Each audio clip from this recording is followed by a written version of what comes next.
Hello everyone. कैसे हैं आप सब? बढ़िया। चलें।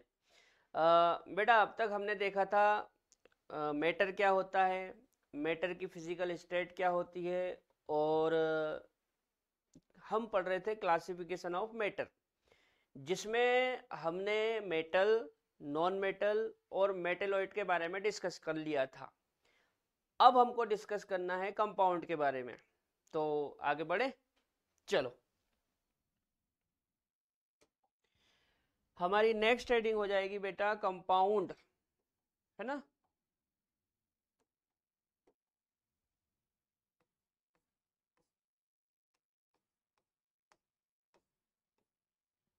कंपाउंड्स, कंपाउंड्स को हिंदी में यौगिक कहते हैं। क्या कहते हैं? यौगिक। अच्छा, देखो, चूंकि हम लोग प्योर सब्सटेंस पढ़ रहे हैं और ये जो कंपाउंड है ये भी उसी का भाग है, तो हम कंपाउंड में लिख सकते हैं कि ये शुद्ध पदार्थ होते हैं। क्या होते हैं? शुद्ध पदार्थ। तो पहला पॉइंट तो हमारा यही हो जाएगा, ये शुद्ध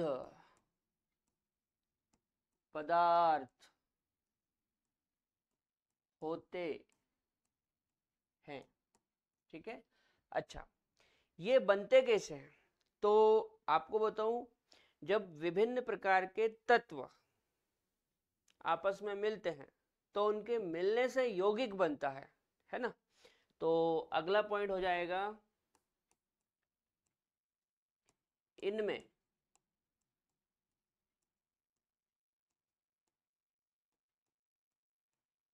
विभिन्न तत्वों के एक से अधिक परमाणु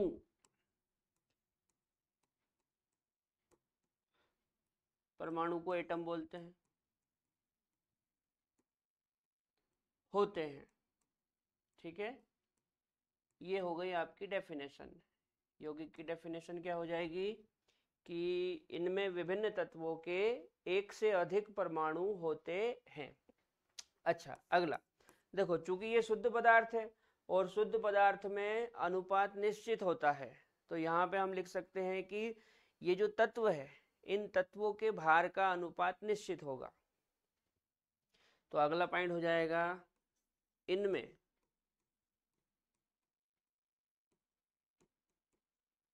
तत्व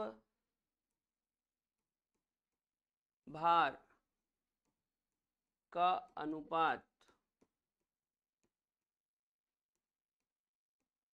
निश्चित होता है। कैसा होता है?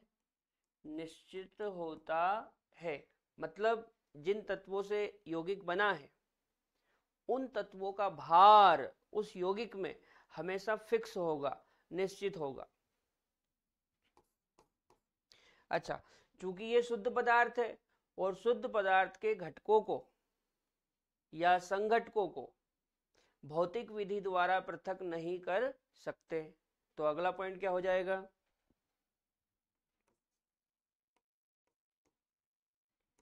इनके घटकों को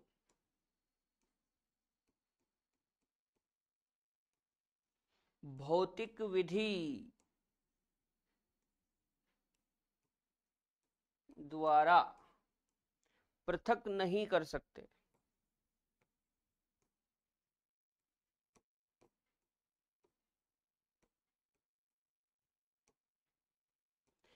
अब भौतिक विधि द्वारा यदि पृथक नहीं कर सकते तो फिर कैसे अलग होंगे ये?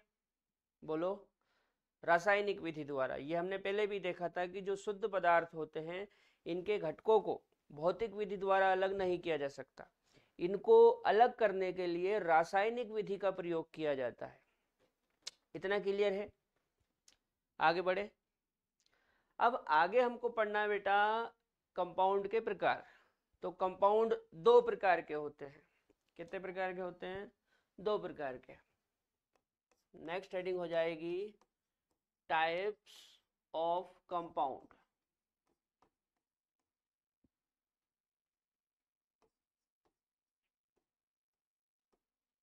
दो टाइप कौन से? तो एक तो हो जाएगा ऑर्गेनिक और एक हो जाएगा इनऑर्गेनिक।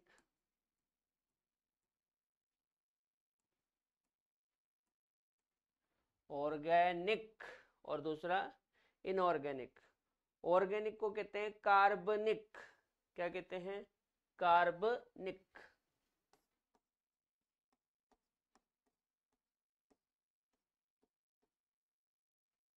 कार्बनिक है ना। और जो इनऑर्गेनिक होता है इसको अकार्बनिक कहते हैं। क्या कहते हैं? अकार्बनिक। याद रहेगी बात। ऑर्गेनिक को क्या बोलते हैं? कार्बनिक और इनऑर्गेनिक को अकार्बनिक। चलो एक एक करके देखते हैं। फर्स्ट हो जाएगा हमारा ऑर्गेनिक।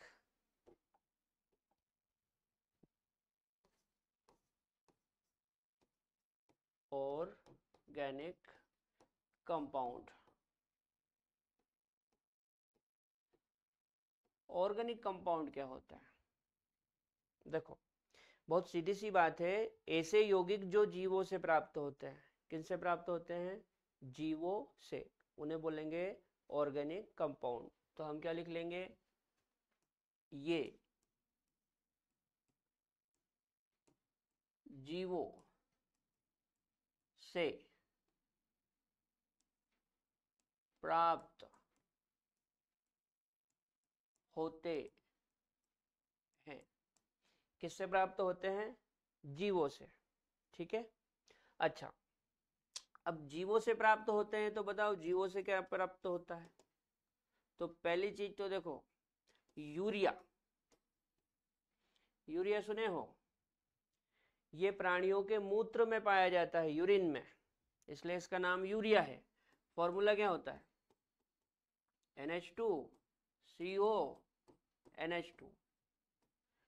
चूंकि ये प्राणियों से मिल रहा है और प्राणी क्या होते हैं? जीव, मतलब ये ऑर्गेनिक हो गया। जैसे ग्लूकोज। ग्लूकोज का फॉर्मूला क्या होता है? C6H12O6। जैसे सुक्रोज। सुक्रोज का फॉर्मूला क्या होता है? C12H22O11। अब ग्लूकोज और सुक्रोज पौधों से प्राप्त होते हैं और पौधे क्या है? जीव। तो कहने का मतलब ये है कि यदि कोई कंपाउंड हमें जीवों से प्राप्त होता है तो उसे हम ऑर्गेनिक कंपाउंड कहेंगे। बोलो इतना समझ में आया? आगे बढ़े। ठीक है। नेक्स्ट हो जाएगा हमारा इनऑर्गेनिक कंपाउंड।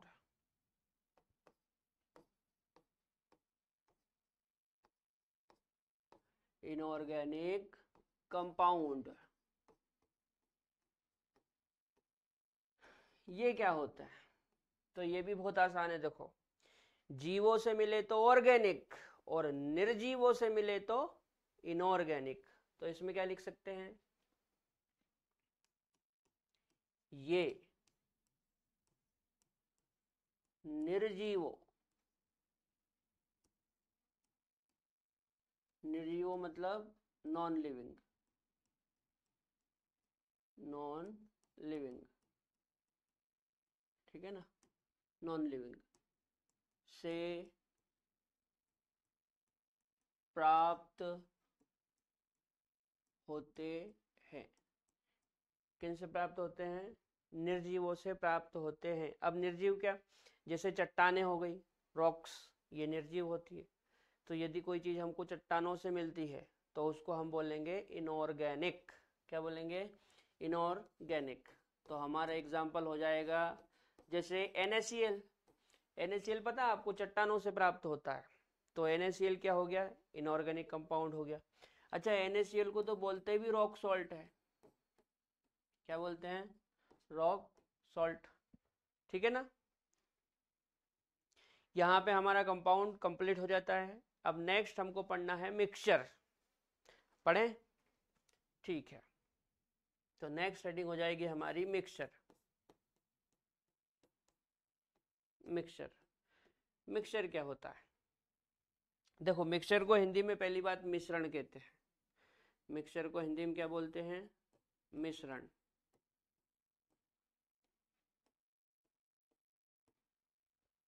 मिश्रण क्या होता है? सुनो, जैसे एक दिन और मैं बता रहा था आपको कि मान लो कभी हम किराने की दुकान पे गए, वहां पे हमने बोला कि भाई साहब सेव दे दो, तो वो हमको सेव दे देगा। अब सेव के अंदर कोई दूसरी चीज है क्या? नहीं है, मतलब सेव प्योर है, ठीक है। फिर हमने बोला भाई साहब नुक्ती दे दो, तो उसने नुक्ती दे दी। अब नुक्ती के अंदर भी कोई दूसरी चीज नहीं है, मतलब वो भी प्योर है, ठीक है। दोनों प्योर चीजें हो गई। अब सेव ये भी प्योर है और नुक्ती ये भी प्योर है, लेकिन यदि मैं इन दोनों को मिला दूं तो मिक्सचर हो जाएगा। कहने का मतलब ये है कि जो मिश्रण होता है उसमें दो या दो से अधिक शुद्ध पदार्थ होते हैं। तो डेफिनेशन क्या हो जाएगी? इनमें दो अथवा दो से अधिक, दो अथवा दो से अधिक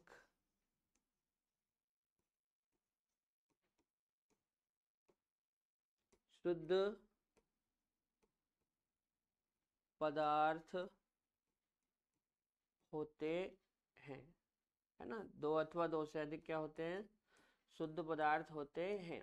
जैसे अपन दो चीजों को मिलाओगे तो दो शुद्ध पदार्थ हो गए, और दो से ज्यादा मिला दिए तो तीन चार भी हो सकते हैं, नहीं। तो परिभाषा क्या हो जाएगी कि इनमें दो अथवा दो से अधिक शुद्ध पदार्थ होते हैं। मतलब हम दो या दो से अधिक शुद्ध पदार्थों को आपस में मिलाएंगे तो मिक्सचर बन जाएगा, ठीक है। अच्छा, ये जो शुद्ध पदार्थ है, मतलब इसके घटक, ये किसी भी अनुपात में हो सकते हैं। यहाँ पे अनुपात निश्चित नहीं होता है, याद रखना। मिश्रण में जो भी उसके घटक होते हैं उनका अनुपात निश्चित नहीं होता है, वे किसी भी अनुपात में हो सकते हैं, ठीक है। तो अगला पॉइंट हो जाएगा मिश्रण के अवयव। अवयव मतलब जिनसे ये बना है ना, अवयव।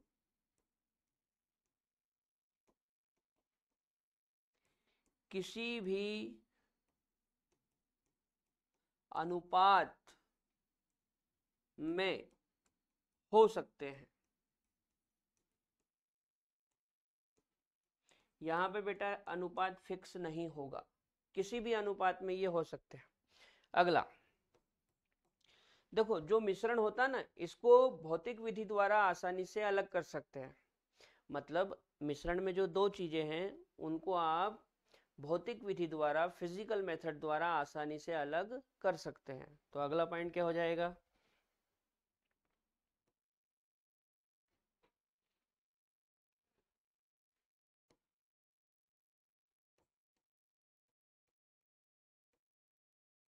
मिश्रण के घटकों। देखो, घटक हो गया, अवयव हो गया, संघटक हो गया, ये सब वही चीजें जिनसे ये बना होता है, ठीक है। मिश्रण के घटकों को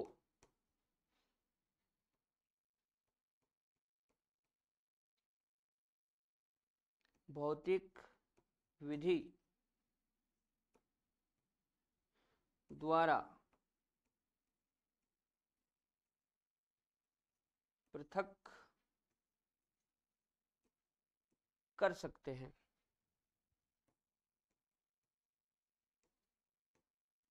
ठीक है, तो ये हमारा मिश्रण भी हो गया। मिश्रण में दो अथवा दो से अधिक शुद्ध पदार्थ होते हैं, ठीक है। और इसके जो अवयव होते हैं वो किसी भी अनुपात में हो सकते हैं। इसके अलावा मिश्रण के घटकों को भौतिक विधि द्वारा पृथक नहीं कर सकते। अब हमको पढ़ना है मिश्रण के प्रकार। पढ़े, चलो। Type of mixture. Type of mixture, तो आपको बताऊं, जो मिश्रण होता है वो दो प्रकार का होता है। कितने प्रकार का?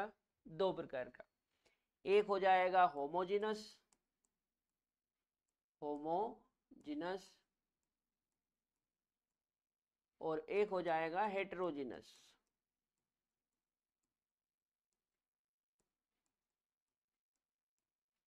ठीक है, होमोजिनस और हेटेरोजिनस। होमोजिनस को बेटा समांगी बोलते हैं हिंदी में, क्या बोलते हैं? समांगी। और जो हेटेरोजिनस होता है इसको विषमांगी कहते हैं। ठीक, एक एक करके दोनों को डिस्कस कर लेते हैं। सबसे पहले हम पढ़ेंगे होमोजिनस। होमोजिनस मतलब समांगी। होमोजिनस क्या होता है? देखो, ऐसा मिश्रण जिसके दोनों अवयव एक दूसरे में पूर्ण रूप से मिल जाए या घुल जाए उसको बोलते हैं होमोजिनस। जैसे समझने के लिए पानी में यदि हम शक्कर मिला दें तो शक्कर पानी के अंदर पूरी तरह से घुल जाएगी, या पानी के अंदर हम नमक मिला दें तो नमक भी पानी में पूरी तरह से घुल जाएगा। ठीक है ना, मतलब दोनों अवयव एक दूसरे में अच्छे से मिल रहे हैं, बस इसी प्रकार के मिश्रण को बोलते हैं होमोजिनस। ठीक है, तो परिभाषा क्या हो जाएगी? इसके अवयव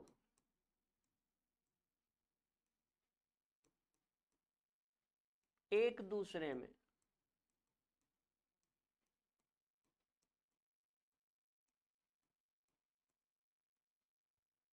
पूर्णतः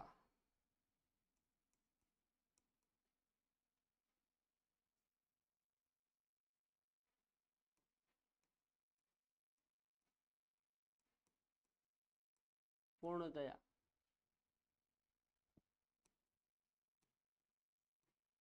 मिल जाते हैं।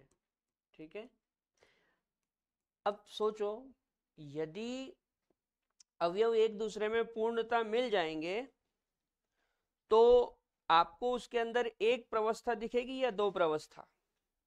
बताओ, एक प्रवस्था दिखेगी या दो प्रवस्था?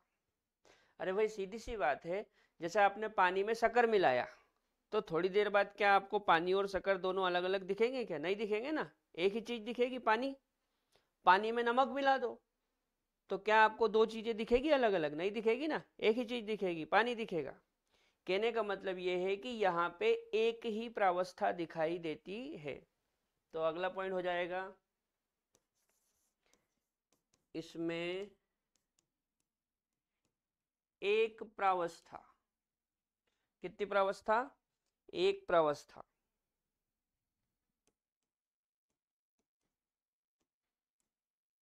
अब एक प्रावस्था को बोलते हैं यूनिफॉर्म।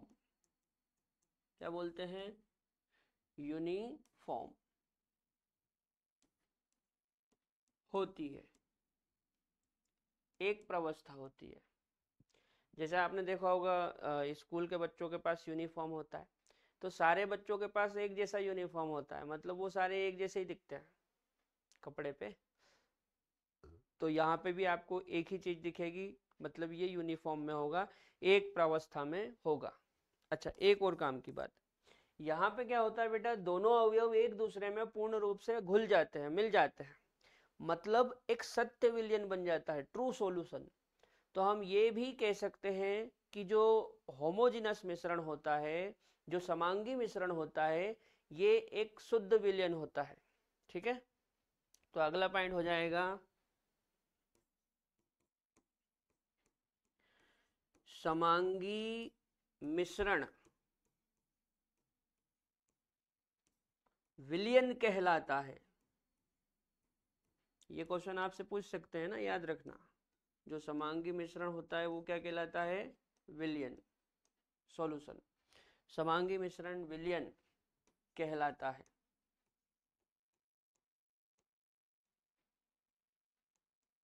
ठीक है, समांगी मिश्रण विलयन कहलाता है। दिख नहीं रहा? बड़ी समस्या है। कहलाता लिख देते हैं, ठीक है, कहलाता। चलो है भी लिख लेते हैं। समांगी मिश्रण विलयन कहलाता है। अब इसके एग्जाम्पल क्या हो जाएंगे, सोचो। देखो, पानी में शक्कर मिला ले, पूरी तरह से घुल जाएगा। पानी में सॉल्ट मिला ले, नमक, ये भी पूरी तरह से घुल जाएगा। इसके अलावा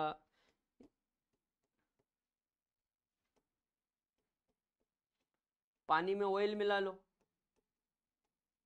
वाटर प्लस, नहीं नहीं नहीं, सॉरी सॉरी, ऑयल नहीं, एल्कोहल, वाटर प्लस एल्कोहल। पानी में एल्कोहल मिला लो, तो पानी में जब एल्कोहल मिलाओगे तो वो भी एक दूसरे में मिल जाते हैं। इसके अलावा एयर, हवा, वायु, जो हवा होती है या जो वायु होती है वो भी बेटा एक ट्रू सॉल्यूशन होती है, यानी कि समांगी मिक्सचर, ठीक है ना। तो इसके उदाहरण क्या हो जाएंगे, water plus sugar, water plus salt, water plus alcohol और एयर, ठीक है। आगे बढ़े। नेक्स्ट हो जाएगा हेटेरोजिनस।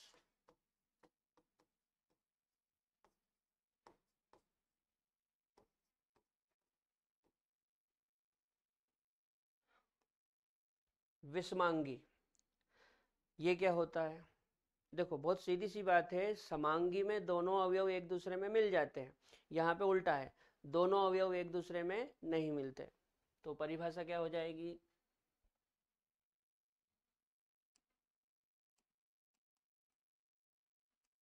इसके अवयव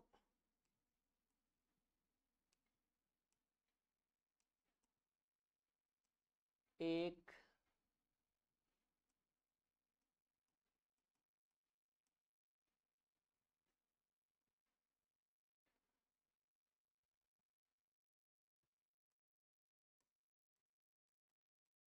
दूसरे में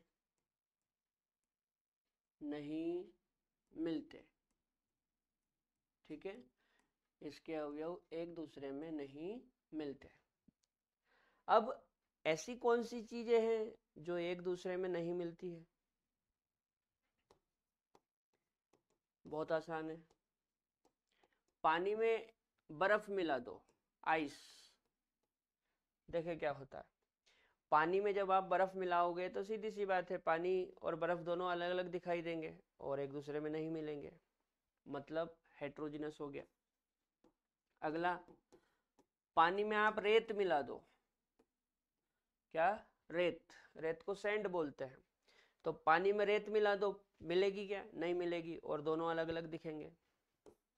पानी में आप तेल मिला दो, ऑयल, एक दूसरे में मिलेंगे क्या, नहीं मिलेंगे।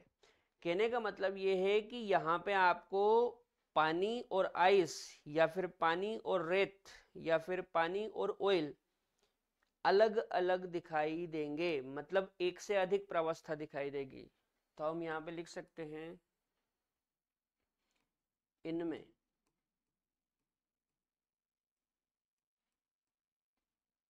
एक से अधिक प्रावस्था होती है। ये प्रावस्था तुमको समझ में आ रहा है क्या होता है? देखो समझाता हूं, जैसे पानी में जब रेत डालोगे तो क्या दिखेगा? अब आप बोलोगे सर पानी भी दिखेगा और रेत भी दिखेगी, तो हो गई ना दो चीजें। पानी में तेल मिलाओगे तो क्या होगा? आप बोलोगे सर पानी अलग दिखेगा तेल अलग दिखेगा, तो हो गई ना दो चीजें। अभी तीन चीजें मिला दो, पानी मिला दो, रेत मिला दो, तेल मिला दो, क्या दिखेगा? आप बोलोगे सर पानी तेल रेत तीनों दिखेंगे अलग अलग। कहने का मतलब ये है कि यहाँ पे एक से अधिक प्रावस्था दिखेगी, ठीक है ना भाई। दो पदार्थों को मिलाओगे तो दो प्रावस्था दिखेगी, तीन पदार्थों को मिलाओगे तो तीन प्रावस्था दिखेगी, मतलब एक से अधिक प्रावस्था दिखेंगी, यानी कि ये यूनिफॉर्म में नहीं होते, एक प्रावस्था में नहीं होते हैं। क्लियर है। अब यहाँ पे हमारा हेट्रोजिनस भी हो गया, ठीक है। हम पढ़ रहे थे बेटा क्लासिफिकेशन ऑफ मैटर, जो कि कंप्लीट हो गया। इसके बाद अगले लेक्चर में हम लोग पढ़ेंगे मैटर की प्रॉपर्टी, यानी कि प्रॉपर्टीज ऑफ मैटर, ठीक है। तब तक के लिए जय राम जी की।